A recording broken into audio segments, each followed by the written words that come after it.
ஆயுர்வேதம் ஒரு பொக்கிஷம் நம் ஆயுள் நீட்டக்கும் அற்புதம்.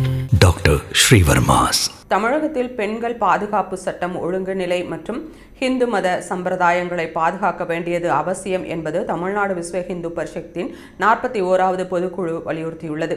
சென்னை தீநகரில் உள்ள தலைமை அலுவலகத்தில் நிறுவனர் வேதாந்தம் அறிவுறுத்தலின் பேரில் மாநில தலைவர் R. கோபால்ஜி தலைமையில் நடைபெற்ற கூட்டத்தில் பொதுச் செயலாளர் சோமசுந்தரம், இணை பொதுச் செயலாளர் ராமசுப்பு உள்ளிட்ட நிர்வாகிகள் கலந்து கொண்டனர்.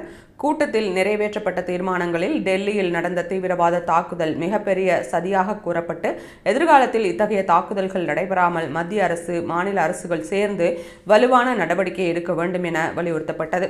தமிழகத்தில் பெண்களின் சுதந்திரம் மற்றும் பாதுகாப்பு கேள்விக்குறியாக இருப்பதாகவும் பாலியல் வன்முறை சம்பவங்கள் அதிகரிப்பது கவலைக்குரியது என்றும் கூறப்பட்டுள்ளது. பெண்களின் கண்ணியத்தை பாதுகாக்க அரசு கடுமையான நடவடிக்கைகளை எடுக்க வேண்டும் என வலியுறுத்தப்பட்டது.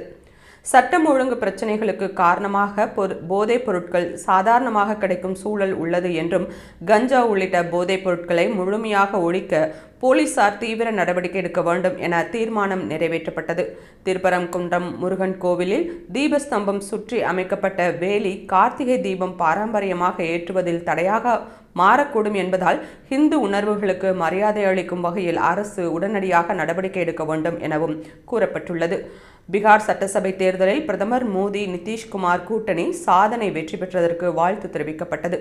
வந்தே மாதரம் பாடல் 150 ஆண்டுகள் பூர்த்தி செய்த நிலையில் அதன் முழு பாடலை பாட அனுமதி வழங்கிய பிரதமர் மோடியின் உத்தரவு வரவேற்கப்பட்டது. மேலும் கூட்டத்தில் அமைப்பின் எதிர்கால திட்டங்கள், அரசியல் சூழல் ஆகியவை விவாதிக்கப்பட்டன. இதில் பேசும்போது விரைவில் லட்சக்கணக்கானோர் பங்கேற்கும் வகையில் பிரம்மாண்ட ஹிந்து எழுச்சி மாநாடு நடத்தப்பட உள்ளதாக மாநில தலைவர் R. கோபால்ஜி தெரிவித்துள்ளார்.